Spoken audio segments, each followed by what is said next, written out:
दोस्तों, भगवान शिव के बारे में ऐसा कहा जाता है कि भगवान शिव त्रिलोक के आदि और अंत के देवता हैं, जिनके आगे दुनिया की सभी शक्तियाँ असफल हो जाती हैं। लेकिन क्या आपको मालूम है आखिर भगवान शिव का जन्म कैसे हुआ था? उनकी माता कौन थी और उनके पिता का क्या नाम था? उन्होंने किससे अपनी शिक्षा प्राप्त की थी और किस किस को शिक्षा का दान दिया था? अगर नहीं तो चलिए, क्योंकि इस वीडियो के माध्यम से हम आपके इन्हीं सभी सवालों का जवाब देने वाले हैं, इसलिए प्लीज इसे स्किप किए बिना एंड तक जरूर देखना।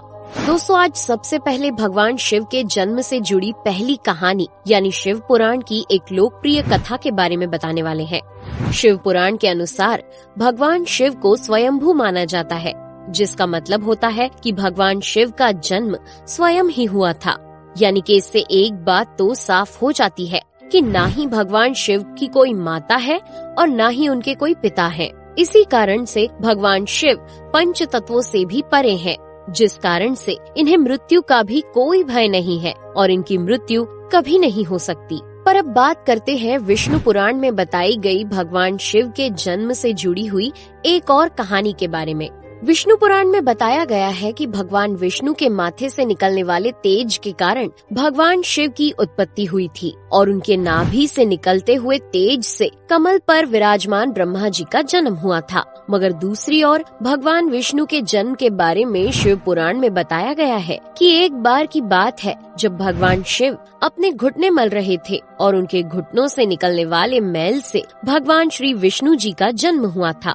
पर अगर ऐसा हुआ है तो विष्णु पुराण और शिव पुराण एक दूसरे से बिल्कुल अलग हैं। इस कथा के अलावा भगवान शिव के जन्म की एक और पौराणिक कथा काफी ज्यादा पॉपुलर है, जिसे शायद आपने बड़े बुजुर्गों से सुना होगा। पर अगर नहीं सुना तो आपकी जानकारी के लिए बता दें कि एक बार की बात है जब भगवान विष्णु और परम ब्रह्मा जी के बीच इस बात पर बहस छिड़ गई थी कि आखिर इस संसार में सबसे महान कौन है। और जब भगवान विष्णु और भगवान ब्रह्मा इस बात को लेकर बहस कर रहे थे तो एक जलते हुए खम्बे के रूप में महादेव उनके बीच आए थे। दोस्तों, वो दोनों इस रहस्य को नहीं समझ पाए और तभी अचानक से एक आवाज आई जिसने कहा कि जो भी इस खम्बे का छोर ढूंढ लेगा वही सबसे महान कहलाएगा।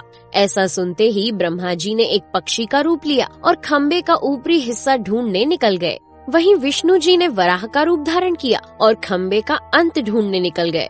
बहुत देर तक खोजने के बाद भी दोनों में से किसी को भी खम्बे का छोर नहीं मिला और दोनों हार मानकर वापस आ गए। जिसके बाद भगवान शिव अपने असली रूप में आए और फिर भगवान विष्णु और ब्रह्मा जी ने ये मान लिया कि महादेव ही सबसे महान और शक्तिशाली हैं। इनसे बड़ी शक्ति इस दुनिया में कोई नहीं है।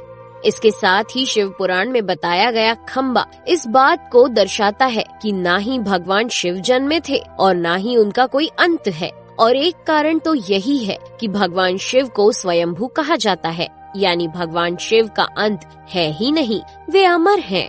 अब हम बात करते हैं भगवान शिव से जुड़े एक ऐसे विषय के बारे में जो सबसे ज्यादा प्रसिद्ध है कि क्या भगवान ब्रह्मा भगवान शिव के पिता हैं? जी हाँ, इनकी ये कहानी लोगों के बीच काफी प्रसिद्ध है। तो आपको बता दें कि आखिर किस प्रकार भगवान शिव ने ब्रह्मा पुत्र के रूप में जन्म लिया था। इसके पीछे विष्णु पुराण की एक पौराणिक कथा है, जिसके अनुसार जब धरती, आकाश, पाताल या कहें पूरा यूनिवर्स जलमग्न यानी पानी में डूबा हुआ था, तब भगवान विष्णु के अलावा कोई भी देव या प्राणी इस संसार में नहीं था। तब केवल विष्णु ही जल सतह पर अपने शेष नाग पर लेटे हुए नजर आ रहे थे। जिसके बाद उनकी नाभि से कमल की डंडी पर ब्रह्मा जी प्रकट हुए और जब भगवान ब्रह्मा और भगवान विष्णु इस यूनिवर्स से संबंधित बातें कर रहे थे तब भगवान शिव प्रकट हुए, जिसके बाद ब्रह्मा ने उन्हें पहचानने से इनकार कर दिया। इस कारण से भगवान शिव रूठ गए और उनके रूठ जाने के कारण भगवान विष्णु ने उन्हें दिव्य दृष्टि प्रदान कर ब्रह्मा जी को भगवान शिव की याद दिलाई। जिसके बाद भगवान ब्रह्मा को अपनी गलती का एहसास हुआ और शिव से क्षमा मांगते हुए उन्होंने उनसे अपने पुत्र रूप में पैदा होने का आशीर्वाद मांगा। जिस कारण से भगवान शिव ने भगवान ब्रह्मा की प्रार्थना को स्वीकार करते हुए उन्हें ये आशीर्वाद दे दिया। लेकिन इसके बाद जब भगवान ब्रह्मा ने इस सृष्टि की रचना शुरू की तो उन्हें एक बच्चे की जरूरत पड़ी और तब उन्हें भगवान शिव का आशीर्वाद ध्यान आया। जिसके लिए भगवान ब्रह्मा ने तपस्या की और बालक के रूप में भगवान शिव उनकी गोद में रोते हुए प्रकट हुए। आपको बता दें कि ये भगवान शिव का एकमात्र बाल रूप है। जब भगवान ब्रह्मा ने उनके रोने का कारण पूछा तो उन्होंने बताया कि उनका कोई नाम नहीं है। तब भगवान ब्रह्मा ने भगवान शिव का नाम रुद्र रख दिया, जिसका मतलब होता है रोने वाला। पर इसके बावजूद भी भगवान शिव चुप नहीं हुए, इसलिए ब्रह्मा ने उन्हें दूसरा नाम दिया। पर शिव को वो नाम भी पसंद नहीं आया और फिर भी वे चुप नहीं हुए। इस तरह शिव को चुप कराने के लिए भगवान ब्रह्मा ने भगवान शिव को 108 नाम दिए थे, जो रुद्र, शर्व, भाव, उग्र, भीम, पशुपति, ईशान और महादेव जैसे नाम थे। और शिव पुराण के अनुसार उनके ये नाम पृथ्वी पर लिखे गए थे। इसके बाद बात आती है श्रीमद् देवी महापुराण की। तो श्रीमद् देवी महापुराण में भगवान शिव की माता और पिता के बारे में बताया गया है। श्रीमद् देवी महापुराण के अनुसार देखा जाए तो एक बार जब भगवान नारद जी ने अपने पिता भगवान ब्रह्मा जी से पूछा कि इस सृष्टि का निर्माण किसने किया है, साथ ही भगवान विष्णु, भगवान शिव और आपके माता पिता कौन है, तब भगवान ब्रह्मा जी ने नारद जी को त्रिदेवों के जन्म के बारे में बताया। जो बताया वो वाकई चौंका देने वाली बात थी। दरअसल उन्होंने कहा कि देवी दुर्गा और शिव स्वरूप ब्रह्मा के योग से ब्रह्मा, विष्णु और महेश का जन्म हुआ था। यानी प्रकृति का रूप लिए माँ दुर्गा ही हम तीनों की माता है और ब्रह्मा यानी काल सदाशिव हमारे पिता है। इसके साथ ही श्रीमद् देवी महापुराण में भी भगवान विष्णु और भगवान ब्रह्मा के बीच हुए झगड़े की एक कहानी मिलती है, जिसके अनुसार एक बार श्री ब्रह्मा जी और विष्णु जी में झगड़ा हुआ और दोनों में बहस छिड़ी हुई थी।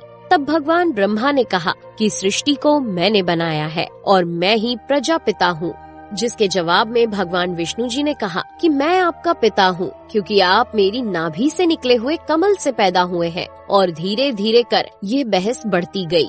दोस्तों, इसके बाद इन दोनों का झगड़ा सुनकर सदाशिव वहाँ पहुँचे और उन्होंने कहा कि पुत्रों, मैंने ही तुमको इस संसार को बनाने और इसे संभालने के केवल 2 काम दिए हैं। इसी प्रकार मैंने शंकर और रुद्र को संहार और तिरोगति के कार्य दिए हैं। इसके साथ ही उन्होंने कहा कि मेरे 5 मुख हैं।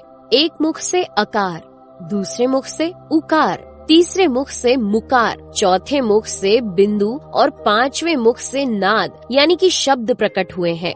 उन्हीं 5 को एक साथ मिलाकर देखा जाए तो एक अक्षर ओम बनता है, जिसे आज हम सभी भगवान शिव के मूल मंत्र के रूप से जानते हैं। इतना कहने के बाद भगवान ब्रह्मा और विष्णु दोनों ही समझ गए कि भगवान शिव से ज्यादा शक्तिशाली इस दुनिया में कुछ भी नहीं है और दोनों ने भगवान शिव को प्रणाम किया और चले गए। चलिए दोस्तों, अब जब आप भगवान शिव के बारे में इतना तो जान ही चुके हैं, तो क्या आपको पता है कि आखिर भगवान शिव ने किससे शिक्षा प्राप्त की थी और उनके गुरु कौन थे? हम जानते हैं शायद ही इसका जवाब आप में से किसी को पता होगा, पर जिन्हें नहीं पता उन्हें बता दें कि भगवान शिव स्वयं इस संसार के गुरु माने जाते हैं, जिन्होंने इस संसार में गुरु शिष्य की परंपरा की शुरुआत की थी। लेकिन अगर सवाल आता है कि आखिर भगवान शिव किसके गुरु थे, तो आपको जरूर जान लेना चाहिए कि हिंदू धर्म के ग्रंथ कहते हैं कि ब्रह्मा जी और शिव जी इस संसार के सबसे पहले गुरु हैं, जिन्होंने गुरु शिष्य के इस रिश्ते की शुरुआत की थी।